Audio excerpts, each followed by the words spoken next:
Call the I've made my police. decision. He's I trying to need those steal that reports on my car. desk first The thing. words sliced clean through the Yes, quiet hum of everything the is showroom, proceeding as planned. sharp enough to Get turn it done. every head in under a second. The air stilled.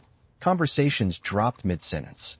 Even the soft instrumental music piped through the ceiling speakers seemed to The fade into specs the are background, impressive. as if the room I'm itself was glad you holding think its so. breath. Marcus Reed Very didn't promising move. indeed. His hand rested lightly on the polished surface of the Rolls-Royce Phantom, fingertips barely grazing the deep obsidian paint that reflected the ceiling lights like a black mirror. He could see himself in it, plain navy jacket, worn leather shoes, posture steady but unassuming. A man who didn't belong here, at least not to them. The click of high heels echoed across the marble floor, slow and deliberate, like a metronome setting the pace for judgment. Victoria Hale approached with the kind of confidence that came from never being questioned. Her tailored white suit caught the light, crisp and immaculate, every detail curated to signal power. She stopped a few feet away from Marcus, her gaze scanning him once, then again, not curious, evaluating. Dismissing.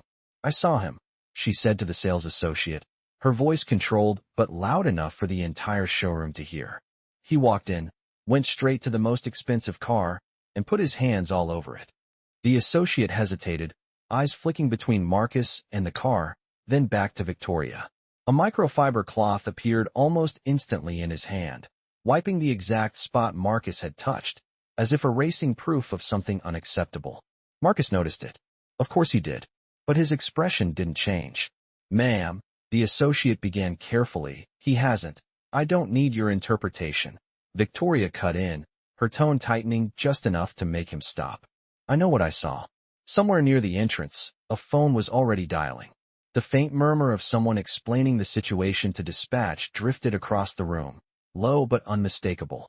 Marcus exhaled slowly, the kind of breath that came from long practice, not frustration.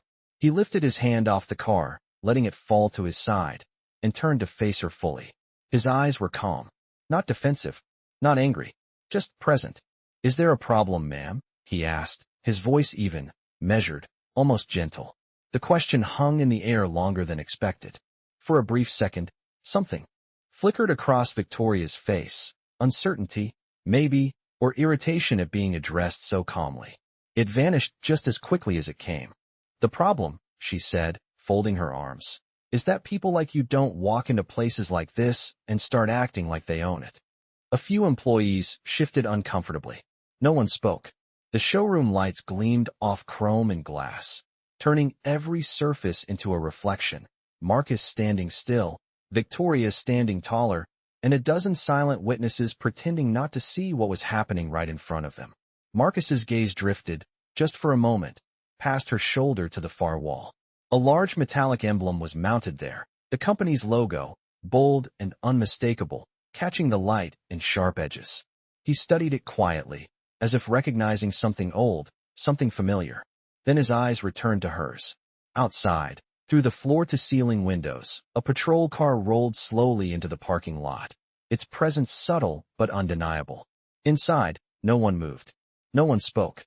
And Marcus Reed, standing beside a car worth more than most people in the room would admit, simply waited. The patrol car door closed with a dull, heavy thud that carried through the glass before the officers even stepped inside, and something about that sound shifted the air again, tightening it, making every movement in the showroom feel slower, more deliberate, as if time itself had decided to watch what would happen next. Victoria Hale did not look away from Marcus, her chin slightly raised, her posture sharpened by certainty, the kind that comes from never having to question whether the world will take your side. While Marcus remained exactly where he was, shoulders relaxed, gaze steady, as though the arrival of the police was nothing more than another scheduled moment in a day that had already decided its course. The automatic doors slid open with a soft mechanical sigh, letting in a brief gust of cooler air from outside along with two uniformed officers who paused just inside the entrance, scanning the room with practiced efficiency before their attention settled on the small circle forming around the car. One of them adjusted his belt, the other spoke first, voice calm but firm, asking what seemed to be the problem, and before anyone else could answer, Victoria stepped forward, her heels marking each step against the marble like punctuation. He was attempting to take the vehicle. Without authorization. she said, each word precise, controlled, rehearsed in the way people speak when they expect to be believed without question. The officer nodded slightly, eyes shifting toward Marcus, taking in his posture, his clothing, the space he occupied next to the car, and for a brief moment, there was silence again, not empty but full, like something waiting to be revealed.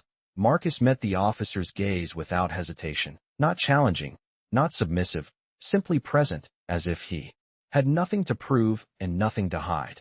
And that alone seemed to create a subtle friction in the room, something that did not fit the script that had already been written for him.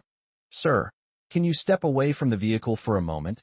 the officer asked, his tone neutral, procedural, and Marcus nodded once, a small, almost imperceptible movement, before taking a single step back, his shoes making a soft sound against the floor, controlled, measured, as if even that movement carried intention. The sales associate lingered nearby, still holding the cloth, his grip tighter now, eyes flicking between Marcus and the officers, as though he was trying to recall something just out of reach, a detail that refused to fully form, while the showroom lights continued to reflect off every surface, multiplying the scene into fragments of glass and chrome, each angle telling the same story from a slightly different perspective. Victoria folded her arms again, watching closely, waiting for the moment the situation would confirm what she already believed, her expression composed but edged with impatience, as though the delay itself was an inconvenience. One of the officers glanced briefly at the dealership logo mounted on the far wall, then back at Marcus, and for a fraction of a second, something shifted in his eyes, not recognition exactly, but the beginning of it, like a thought forming too slowly for the moment it had entered. "Do you have any identification on you, sir?" he asked. And Marcus did not reach for his pocket immediately, instead letting a quiet second pass, his gaze drifting once more toward the emblem on the wall, the polished metal catching the light in sharp lines, before returning to the officer, and when he finally spoke, his voice was calm, steady, carrying just enough weight to settle into the silence around them. "I do," he said, "but I think there is a better way to clear this up," and something in the way he said it did not sound like a defense, did not sound like an explanation, but more like a door about to open, whether anyone in the room was ready for it or not. The silence that followed his words did not break, it deepened, stretching across the polished floor and up the glass walls until it felt like the entire showroom was suspended inside it. And for a moment no one seemed quite sure what to do with the space Marcus had just created. The officer shifted his weight slightly, his hand resting near his belt, not tense but attentive, as if recalibrating the situation in real time, while his partner glanced again at Marcus with a longer look this time, studying not just his appearance but the way he stood, the way he spoke, the absence of urgency in him. And something about that stillness began to feel out of place against the accusation hanging in the air. Victoria exhaled sharply through her nose, a small sound, but sharp enough to cut through the quiet. "There is nothing to clear up," she said, her voice tightening with impatience. "He was touching property that does not belong to him, and I would like this handled efficiently." Her words landed with the confidence of someone used to outcomes aligning with expectations, yet there was a faint edge beneath them now, something less certain, something reacting rather than commanding. Marcus did not turn toward her immediately. Instead, he looked at the officer, holding the eye contact just long enough to anchor the moment before reaching slowly into the inside pocket of his jacket, his movements deliberate, unhurried, giving no reason for concern, and when his hand emerged it held a slim leather wallet, worn at the edges but well kept, the kind of object that had been used for years rather than replaced for appearance. He opened it calmly, revealing a single card, not flashing it, not presenting it with force, simply holding it where the officer could see, and the officer leaned in slightly, his eyes narrowing just enough to read the details, the small printed lines, the embossed lettering that caught the light in a way ordinary cards did not.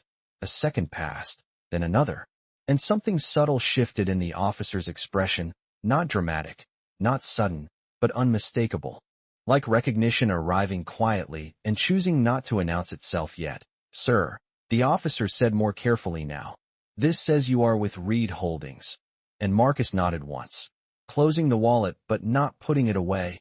"That is correct," he replied, his voice steady, carrying neither pride nor defensiveness, just fact. Behind them, the sales associate's grip on the cloth loosened slightly, his brow furrowing as pieces began to align in his memory.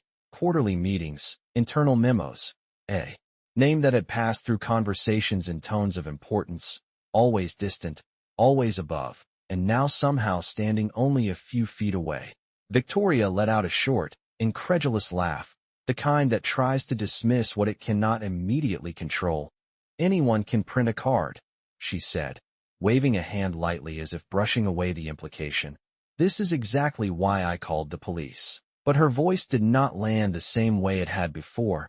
It did not settle into the room with authority. It hovered, thinner now, meeting resistance instead of compliance. Marcus finally turned his head toward her, not sharply, not confrontationally, just enough to meet her gaze. And there was something in his eyes that was not anger, not triumph, but a quiet clarity, as if he had seen this moment long before it arrived and had already decided how it would end. Outside, the sunlight shifted slightly across the showroom windows, casting a new angle of light across the Rolls-Royce, and the reflection changed, revealing not just the car, but the people around it, each one caught in a moment that no longer belonged to the story they thought they were in. And Marcus, still calm, still composed, held that moment without raising his voice, without stepping forward, without doing anything at all except allowing the truth to begin unfolding on its own. The shift did not arrive loudly. It moved through the room in smaller ways, in the way the officer straightened just slightly, in the way his partner's posture softened from assumption into attention, and in the way the sales associate took a half step back, as if giving space to something he did not fully understand yet, but knew was changing. The officer glanced once more at Marcus, then at the dealership logo on the wall, then back again. And this time the connection landed more firmly, not as a guess, but as something that carried weight, something that required caution. "Reed Holdings," he repeated, slower now, as if saying it out loud confirmed what he was beginning to realize, and Marcus gave a small nod, not emphasizing it, not expanding on it, just allowing the name to exist in the room the way it always had, quietly influencing everything without needing to announce itself. Victoria's expression tightened, the corners of her mouth pulling into something sharper, less composed. "This is getting ridiculous," she said, her voice rising just enough to try to reclaim control. "We are standing in a dealership that I have personally done business with for years, and now we are entertaining this." She gestured lightly toward Marcus, not looking directly at him this time, as if avoiding something she did not want to acknowledge. The second officer stepped slightly closer to his partner, lowering his voice just enough that it did not carry far, but in a room this quiet, the tone alone suggested a shift in direction, a recalibration, and the first officer nodded once, subtle but decisive, before turning back to Marcus with a different kind of attention, one that no longer assumed but instead considered. "Sir," he said, more respectfully now, "can you clarify your role with the company?" And Marcus paused for a fraction of a second, not because he needed time to think, but because he seemed to be choosing how much of the truth the room was ready to hear, his gaze drifting briefly across the showroom, past the glass, past the reflections, taking in the employees, the officers, and finally resting again on Victoria, who stood perfectly still now, her confidence no longer expanding but holding, contained, as if waiting for something to either confirm her or undo her. "I oversee the parent group," Marcus said simply, his voice even, measured, carrying no emphasis beyond what was necessary, and for a moment, the words did not fully register. They hovered in the space between understanding and disbelief, until the sales associate's eyes widened slightly, the realization arriving not all at once, but in pieces, meetings he had not been part of, decisions that came from above, a name attached to approvals that shaped everything beneath it. Victoria let out a short breath, almost a laugh, but without the ease. "Oversee," she repeated, her tone thinner now, searching for something to challenge, something to hold on to. "That does not mean you own anything here." And Marcus met her gaze again, steady, unhurried, and there was no tension in him, no need to push or prove, just a quiet certainty that did not rise or fall with her words. The officer shifted his stance again, the weight of the situation settling more clearly now. And somewhere near the entrance, another employee had stopped moving entirely, watching without pretending not to, as if the room itself had decided it. Could no longer look away. Marcus's hand lowered slowly, the wallet still in it. And he spoke again, not louder, not sharper, but with a clarity that seemed to anchor itself into every reflective surface around them. "It means," he said, "that every dealership under this brand reports up through my office." And the sentence did not echo. It did not need to. It settled instead, final in a way that did not require confirmation. And in that moment, the balance that had defined the room only minutes ago shifted completely, not with noise, not with force, but with the quiet weight of truth finally taking its place. For a moment, no one spoke, not because they did not have something to say, but because the room itself had already answered the question before anyone could form the words, and that answer hung in the air heavier than anything Victoria Hale could push against. The officer's posture shifted again, this time more noticeably, his shoulders easing out of the rigid stance he had carried in, replaced by something more measured, more cautious. And when he spoke, his tone had changed completely. "Sir," he said, "I just want to confirm, you are stating that this dealership operates under your corporate group." And Marcus did not hesitate, did not elaborate. He simply nodded once, the same quiet motion that now carried a very different weight than it had minutes ago. The second officer glanced toward his partner, then toward the sales associate, whose face had lost its earlier uncertainty and settled into something closer to realization, the kind that arrives too late to stop what has already been set in motion. And he swallowed slightly before stepping forward, his voice careful, almost apologetic. "There have been internal memos, quarterly updates. Reed Holdings signs off on all major allocations," he said, not looking directly at Marcus, but no longer avoiding the truth either. Victoria's arms tightened across her chest, her fingers pressing into the fabric of her sleeve as if holding on to something that was slipping. "This is absurd," she said, but the words did not carry the same force. They did not command the room. They echoed back thinner, weaker, as if the space itself no longer accepted them without question, and for the first time, her gaze shifted, not confidently scanning, but searching, moving from the officers to the associate and back again, looking for reinforcement that did not come. Marcus remained still, his expression unchanged, not victorious, not vindictive, simply present in a way that made everything around him feel louder by contrast, even the silence. The officer cleared his throat lightly, a small sound but enough to draw attention back to him. "Ma'am," he said, turning toward Victoria now, his tone professional but no longer aligned with her certainty. "Based on the information we have right now, there does not appear to be any indication of theft," and the sentence landed gently but firmly, like a line being drawn without needing to raise a voice. Victoria blinked once, slowly, as if the words had taken a moment longer to reach her than expected. "You are just going to take his word for it?" she asked. But even the question lacked the sharpness it once had, and the officer shook his head slightly. "We are evaluating the situation as presented," he replied, measured, controlled, leaving no space for escalation. Marcus's gaze drifted briefly toward the Rolls-Royce again, the deep black surface now reflecting a different scene than before, one where the tension had shifted away from him entirely. And he took a small step forward, not toward anyone in particular, just enough to reoccupy the space he had stepped out of earlier, his hand resting once more near the car, not touching it this time, but close enough to suggest familiarity rather than intrusion. The sales associate straightened slightly, his earlier hesitation replaced by a quiet respect that he had not intended to show but could no longer hide. And the room, once aligned around suspicion, now hovered in a different kind of stillness, one shaped not by accusation, but by the slow, undeniable collapse of it. Victoria stood at the center of that shift, her posture still upright, her presence still composed. But the certainty that had defined her had fractured in ways that could not be immediately repaired, and Marcus, without raising his voice, without changing his tone, had done nothing more than allow the truth to stand where assumption once had, and that alone had rewritten the entire room. The room did not return to normal after that. It could not, because something invisible had already been pulled apart and set back together in a different order, and everyone inside it could feel it even if no one chose to name it out loud. The officers no longer stood as enforcers of a claim. They stood as witnesses to its unraveling, their attention no longer fixed on Marcus but spread evenly across the space, recalibrating what had just taken place.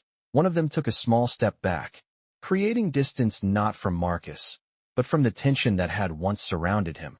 And in that subtle shift, the hierarchy of the room changed again, quieter this time, but no less complete. Victoria Hale remained still, but the stillness had changed. It was no longer controlled, no longer strategic. It was held together, like something carefully balanced that could not afford another movement without consequence. And her eyes moved once more across the room, not with authority, but with calculation, searching for alignment that had already slipped away. Marcus did not move toward her, did not speak again immediately. He simply stood beside the car, grounded in a way that made everything else feel temporary. His presence no longer questioned, no longer negotiated, just accepted. The sales associate cleared his throat softly, the sound small but noticeable in the quiet, and stepped closer to Marcus with a different posture than before, one that carried a quiet respect. "Sir," he said, choosing his words carefully. "If you would like, I can arrange a private viewing area." The offer hung in the air not as a service, but as a correction, a subtle attempt to realign with the truth now understood. Marcus glanced at him briefly, his expression unchanged, then gave a slight nod, acknowledging the gesture without making it larger than it needed to be. Across from him, Victoria's composure tightened again, not fully restored, but resisting the shift. "This is not necessary," she said, her voice lower now, more controlled, as if pulling itself back into shape. "I am still a client here." And the words were true, but they no longer carried the same weight. They did not define the room the way they had minutes ago. The officer closest to her inclined his head slightly, polite but neutral.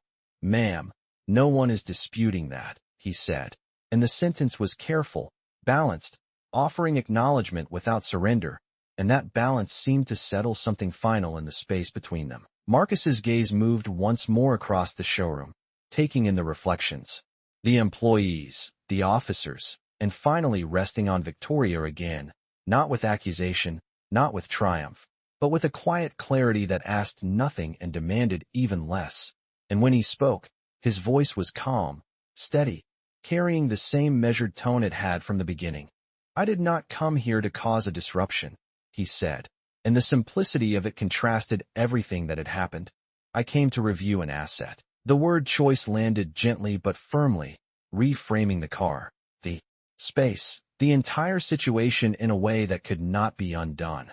The sales associate lowered his gaze slightly, understanding settling deeper now, while the officers remained still, no longer needed to intervene, only to observe the final shape of what had unfolded.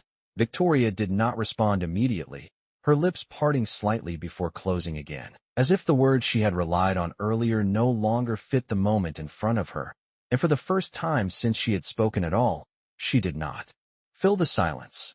Outside, the light shifted again, softer now, stretching across the showroom floor and reflecting upward into the glass. And in that quiet, steady glow, the room held its new balance, one defined not by who spoke first, or who spoke louder, but by who had never needed to raise their voice at all. The quiet that followed did not feel empty. It felt observed, as if the room itself had begun paying attention in a way it had not before. And in that awareness, every movement carried more weight than it should have. Marcus Reed shifted his stance slightly, not stepping away, not stepping forward, just adjusting his balance as though settling into a space that had finally aligned with him, his gaze returning once more to the Rolls Royce, tracing the curve of its frame without touching it, the reflection now steady, uninterrupted, no longer interrupted by hands rushing to erase his presence. The sales associate lingered at his side, posture straighter now, shoulders squared with a quiet attentiveness that replaced the earlier hesitation, and though he said nothing more, the distance he kept was no longer cautious, it was respectful, intentional.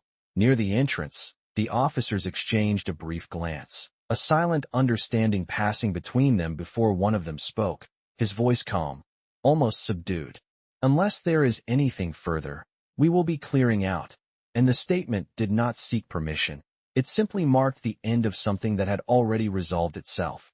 Victoria Hale did not respond immediately, her arms still crossed, though the tension in them had shifted from assertion to containment, and when she finally spoke, her voice was lower, measured, but lacking the certainty that had once carried it. "This could have been handled differently," she said, though it was unclear.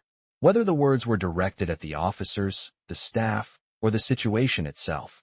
Marcus turned his head slightly toward her, not fully, just enough to acknowledge her presence without centering it, and there was no challenge in his expression, no need to correct or confront, only a quiet steadiness that seemed to hold its own ground without effort.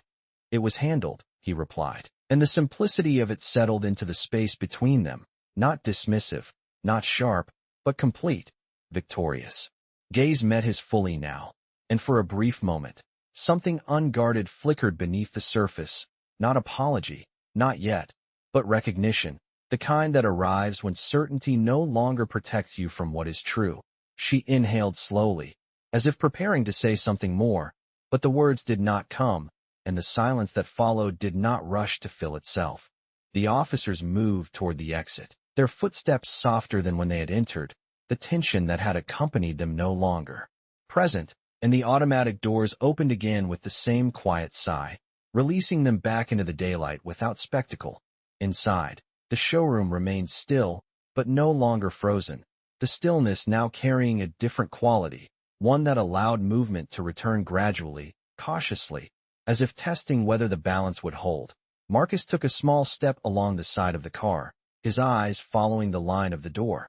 The handle, the precise detailing that, spoke of craftsmanship rather than status, and for a moment, the scene returned to what it had been before everything began, a man examining a car, nothing more, nothing less. Behind him, Victoria shifted her weight slightly, the first visible movement she had made in several minutes, and though she remained where she was, something in her posture had changed, no longer elevated above the room, but part of it, grounded in a way that could not be undone by simply choosing otherwise. The light outside softened further, casting a warmer tone across the glass and metal, and in that quiet transition, the moment settled into something final, not because anyone declared it, but because there was nothing left to challenge, nothing left to prove, only the quiet understanding of what had been revealed and who had remained unchanged throughout it all. The showroom did not return to noise, but it returned to motion, subtle at first, like a system slowly restarting after realizing nothing had broken, only shifted. A receptionist near the front desk resumed typing, though softer than before, as if the keys themselves understood something had changed, while a pair of customers across the room lowered their voices instinctively, their earlier curiosity replaced by a quiet awareness that they had witnessed something they could not quite explain. Marcus Reed remained beside the car, his attention now fully on the vehicle again, tracing the line where the hood met the grille, the precision of the design, the intentionality behind every curve, and in the reflection, he saw not just the car, but the room settling around him, each piece finding its place again. The sales associate stepped closer, this time with a different energy, one grounded not in obligation, but in alignment. "Would you like me to bring up the full specifications, sir?" he asked, his tone even, respectful without excess, and Marcus gave a slight nod. "That would be helpful," he replied, his voice unchanged, steady as it had been from the beginning. Behind them, Victoria Hale stood where she had been, but the distance between her and the moment had narrowed, not physically, but in the way her gaze no longer moved past Marcus, no longer dismissed him as background, instead resting there, as if trying to reconcile two versions of reality that could no longer coexist. She took a slow breath, the kind that comes not from control but from recalibration, and for a brief second, her eyes dropped to the polished floor, catching her own reflection in the marble, smaller than she expected, less defined, before lifting again. "Mr. Reed," she said, and the use of his name landed differently than anything she had said before, quieter, more precise, and the room seemed to notice, not turning toward her, but listening without movement. Marcus turned slightly, just enough to face her without shifting his position entirely, maintaining the same calm presence that had anchored him throughout. "Yes?" he replied, his tone open, not inviting conflict, not closing the door, simply allowing the moment to exist. Victoria hesitated, not long, but long enough for it to be felt, and when she spoke again, the words were measured, carefully placed. "It appears there was a misunderstanding," she said. And though the sentence was structured to maintain dignity, something within it acknowledged more than it admitted. Something that did not fully shield her from what had already been revealed. Marcus regarded her for a moment, his expression unchanged, and there was no rush in him, no need to respond immediately, as if he understood that the weight of the moment did not require him to carry it further. "It happens," he said simply, and the words were not dismissive, not sharp. They carried a quiet neutrality that neither accused nor absolved, leaving space for what remained unsaid. Victoria's shoulders shifted slightly, the smallest release of tension, though not entirely, and she nodded once, a controlled motion, acknowledging without surrendering fully, still holding on to the remnants of who she had been when this began. The sales associate returned with a tablet in hand, stepping carefully into the space between them, offering information about engine specifications, performance metrics, and customization options. His voice steady, professional, guiding the conversation back to its original purpose. Marcus listened, his attention returning to the details, the tangible aspects of the car, while the room continued to move around him in quiet harmony, no longer divided by assumption, no longer centered on accusation. And just behind that restored surface, something remained, not loud, not disruptive, but permanent, a shift in how the room had seen him, and perhaps more importantly, how it could no longer pretend not to. The tablet screen glowed softly between them, casting a cool light across the polished surface of the car as the sales associate spoke in a steady rhythm about horsepower, torque, and handcrafted interior options. But the words seemed to settle differently now, no longer the center of attention, but a backdrop to something quieter unfolding beneath the surface. Marcus Reed listened without interrupting, his gaze moving between the vehicle and the specifications, absorbing details with the same calm focus he had carried from the beginning, while his posture remained unchanged, grounded, unaffected by the shift that had taken place around him.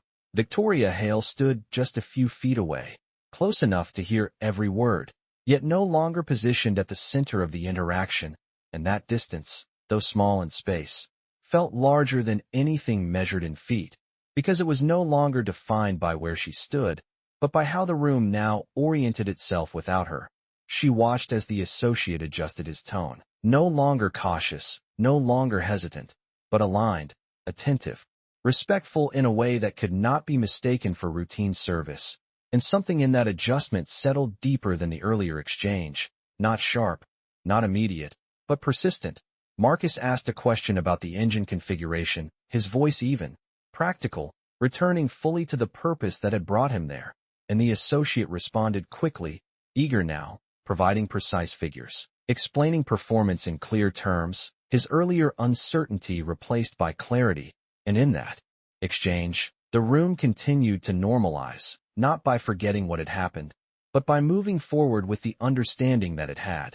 Victoria shifted her weight again, her heels making a soft sound against the marble, and for a moment, she looked toward the entrance where the officers had exited, as if measuring the distance between what had almost been and what had actually occurred.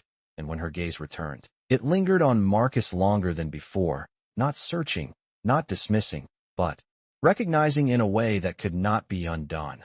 She took a step closer, not enough to interrupt, but enough to reduce the space she had once used to separate herself, and the movement was small, controlled, yet it carried more weight than any words she had spoken earlier. Marcus noticed. Of course he did, but he did not react to it directly, his attention remaining on the associate for a moment longer before shifting back, acknowledging her presence without elevating it, and, in that quiet acknowledgement, the balance of the room held steady.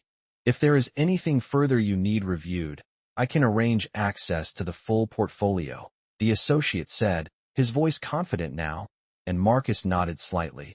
"That would be appropriate," he replied, the phrasing precise, reflective of a role that extended beyond the immediate space, beyond the single vehicle, beyond the showroom itself. Victoria's lips parted slightly, as if preparing to speak again, but this time the pause stretched longer, not from hesitation alone, but from consideration, and when she finally spoke, her voice was softer, more measured than before. "I misread the situation," she said. The words simple, stripped of earlier certainty, and though they did not carry a full apology, they carried enough truth to settle into the space between them without resistance.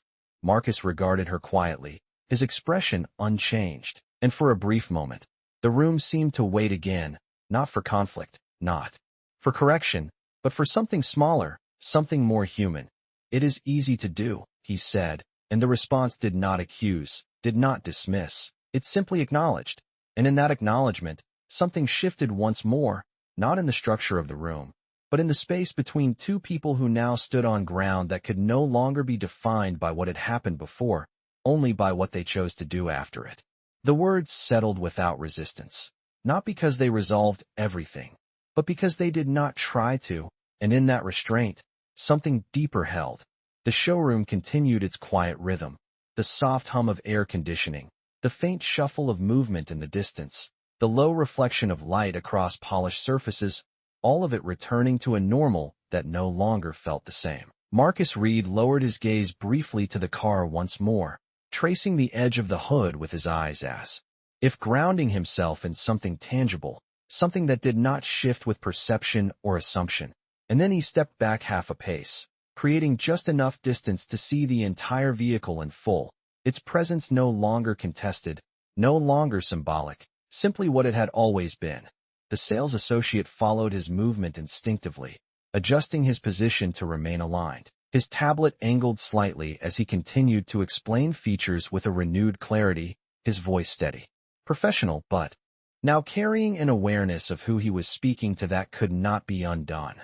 Victoria Hale remained where she stood, but the tension in her posture had changed again, no longer defensive, no longer assertive, but reflective, as if the moment had shifted from something happening around her to something happening within her, and her gaze moved once more across the room, not searching for control, but observing what remained when control was no longer the defining force.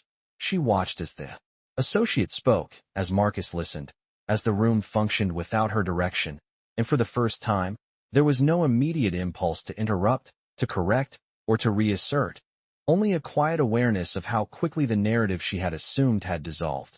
Marcus asked another question, this time about delivery timelines and customization lead times, his tone consistent, focused on detail rather than display. And the associate responded with precise figures, weeks, production cycles, options for expedited processing, all of it laid out clearly, as if restoring the original purpose of the space was the most natural next step.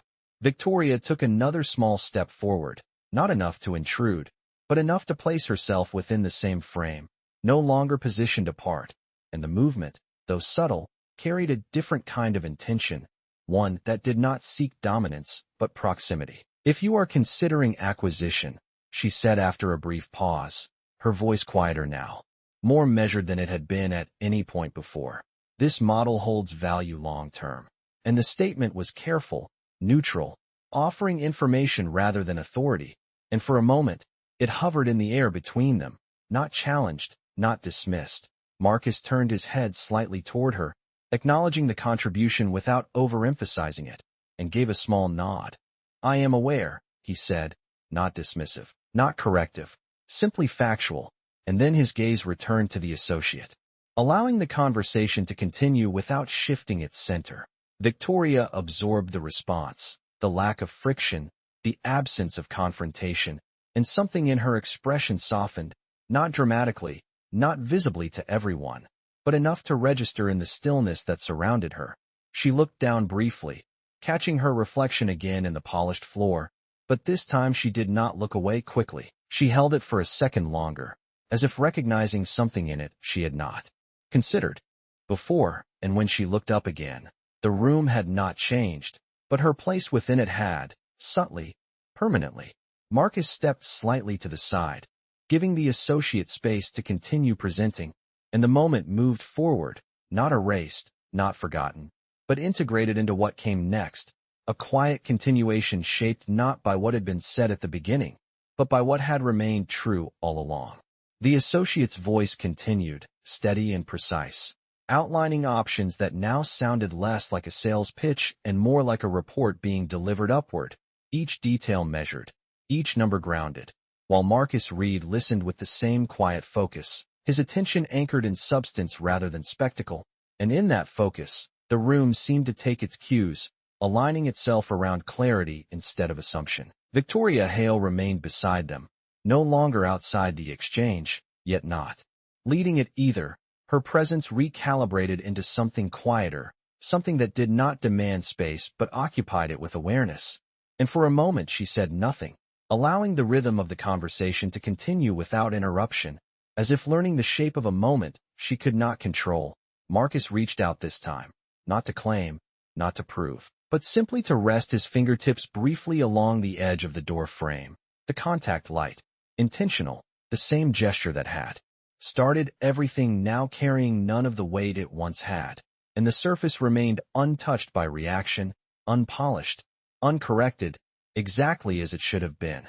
The associate paused his explanation, just slightly, as if acknowledging the gesture without needing to comment on it, then resumed, describing interior finishes, hand-stitched leather, custom wood veneers, the kind of craftsmanship that spoke to patience rather than status.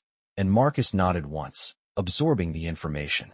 Without embellishment, Victoria's gaze followed the movement of his hand, then the line of the car, and something in her expression shifted again, not outwardly, but internally, a recognition forming that extended beyond the immediate moment, beyond the car, beyond the showroom itself. She drew a slow breath, then another, and when she spoke, her voice was quieter than it had ever been, not reduced, but refined. "I was wrong," she said, the words simple, unadorned, and this time they did not attempt to protect anything. They did not reposition or soften. They simply existed, clear and direct. The associate fell silent immediately, the words landing in the space with a different kind of weight, not heavy, but honest, and Marcus turned his head fully toward her now, giving her his attention without hesitation, without distance. There was no change in his expression, no visible reaction that sought to elevate the moment, but there was presence, full and steady, the same presence that had carried him through every second of what had unfolded. "I made an assumption," Victoria continued, her gaze holding his, not looking away this time, "and I acted on it without understanding." And the sentence completed itself without strain, without defense, and in doing so, it settled something that had been unresolved beneath everything else. Marcus regarded her for a moment, the silence between them no longer tense, no longer uncertain, but open, and when he spoke, his voice carried the same calm clarity it always had. "Understanding takes time," he said, and the words did not judge, did not excuse. They simply acknowledged the distance between what is seen and what is known. Victoria nodded once, slowly, and this time the motion did not seek to maintain composure. It marked acceptance, and for a brief second, the room seemed to pause again, not because it was waiting, but because it recognized that something had shifted in a way that could not be reversed. Marcus turned back to the associate, allowing the conversation to continue, not holding on to the moment, not extending it beyond what it needed to be, and the associate resumed, his voice steady once more, though now carrying an awareness of everything that had just been spoken. The showroom lights reflected softly across the car, across the glass, across the people within it, and in that quiet, measured continuation, the moment completed itself, not with resolution declared, but with understanding allowed to stand on its own. The words did not linger in the air the way earlier ones had. They settled, absorbed into the room as something complete, something that did not require repetition or reinforcement, and in that quiet acceptance, the atmosphere shifted once more, not dramatically, but with a steady finality that made everything feel clearer. Marcus Reed inclined his head slightly, acknowledging what had been said without drawing attention to it, without expanding it beyond its natural place, and then he turned, his focus fully back to the car, allowing the moment to rest where it belonged rather than carrying it forward. The sales associate resumed his explanation, his voice smoother now, uninterrupted, moving through the final details of configuration, delivery scheduling, and service packages, each point precise, grounded, as if restoring the original purpose of the interaction was not just appropriate, but necessary. Victoria Hale remained beside them, her posture no longer rigid, no longer guarded, but composed in a different way, one that did not rely on control to maintain itself. And as she listened, her attention shifted from Marcus to the car, to the associate, to the flow of the conversation, integrating herself into the space rather than standing apart from it. She took a small breath, then another, and though she did not speak again immediately, her presence no longer carried tension, only awareness. A quiet acknowledgement of what had unfolded and what it had revealed. Marcus asked one final question regarding delivery location and timing, his tone consistent, measured, and the associate responded with clear options, outlining a timeline in weeks, explaining transport logistics, and confirming that any final specifications could be adjusted before production finalized. And Marcus nodded once, satisfied, his decision forming not with spectacle, but with certainty. "Proceed with the current configuration," he said, his voice even, and the associate's posture straightened slightly, recognizing the significance of the instruction without overreacting to it. "Yes, sir," he replied, already noting the details, already aligning the next steps. Victoria observed the exchange quietly, and for a moment, something close to reflection settled across her features, not regret alone, but understanding layered with it, the kind that does not arrive all at once, but begins in a single moment and continues long after it. She glanced once more at Marcus, not with the earlier distance, not with the earlier certainty, but with a recognition that carried weight, and though she did not speak, the absence of words felt intentional, not lacking. Marcus stepped back from the car, giving the associate space to finalize the process, and his gaze moved briefly across the showroom, taking in the room as it now existed, aligned, steady, no longer divided by assumption, and for a brief second, he paused, not because he needed to, but because the moment itself held a quiet completeness. The light outside had softened further, casting a warm reflection through the glass and across the floor, and the reflections that once fractured the space now appeared seamless, uninterrupted, each surface holding the same image without distortion. The associate moved toward the desk to initiate the paperwork, his movements efficient, purposeful, while Marcus remained where he was, calm, unhurried, and Victoria stood a few feet away, no longer at the center, no longer outside, but present in a way that required no position at all, and in that stillness, the final shape of the moment settled fully, not marked by what had been said at the beginning, but by what had been understood in the end, quiet, steady, and impossible to undo. The associate's footsteps softened as he moved behind the desk, the faint sound of keys and paper beginning to replace the silence that had once filled the room, and with each small, ordinary action, the moment that had unfolded seemed to settle further into something complete, something no longer unfolding but remembered even as it was still happening. Marcus Reed stood quietly beside the car, his posture unchanged, his presence steady, as if nothing about him needed to adjust to what had occurred, and for a brief second, he let his gaze rest on the reflection in the car's surface, not searching, not questioning, simply observing, the same way he had from the beginning, calm, grounded, unaffected by how others had chosen to see him. Victoria Hale remained a few feet away, her stance no longer rigid, no longer defined by control, and as she looked around the showroom, something in her expression shifted once more, not dramatically, not visibly to everyone, but enough to be felt.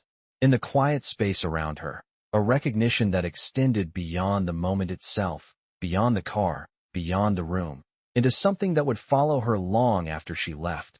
She glanced at Marcus again, not with hesitation, not with uncertainty, but with a clarity that had not been there before, and though she did not speak, the absence of words carried its own meaning, one that did not need to be filled.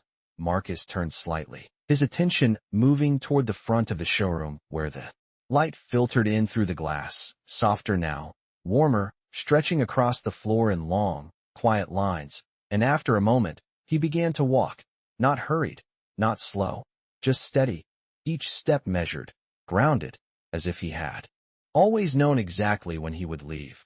The associate looked up briefly from the desk, noticing the movement. "Sir, we will finalize everything shortly," he said, his tone respectful, and Marcus gave a small nod in acknowledgement without stopping, without needing to remain to confirm what had already been decided. As he passed by, the reflections shifted again, the car, the glass, the polished floor, all capturing fragments of him moving through the space, not as an outsider, not as someone being watched, but as someone who had always belonged exactly where he stood. Victoria watched him go, her eyes following his path toward the exit, and for the first time, there was no attempt to interpret, no effort to define him within the limits she had once assumed. Only the quiet understanding that those limits had never applied to him at all. The automatic doors opened with a soft, familiar sound, letting in the outside air once more, and Marcus stepped through without hesitation, without looking back, the light catching briefly on his shoulders before the doors closed behind him, leaving the showroom as it was, but not as it had been. Inside, the room remained still for a moment longer, not frozen, not tense, but reflective, as if holding on to the shape of what had just passed through it. And Victoria stood there in that stillness, no longer at the center, no longer above it, but within it, aware in a way she had not been before. The associate returned to his work, the quiet rhythm of business continuing, the showroom lights reflecting clean and uninterrupted across every surface.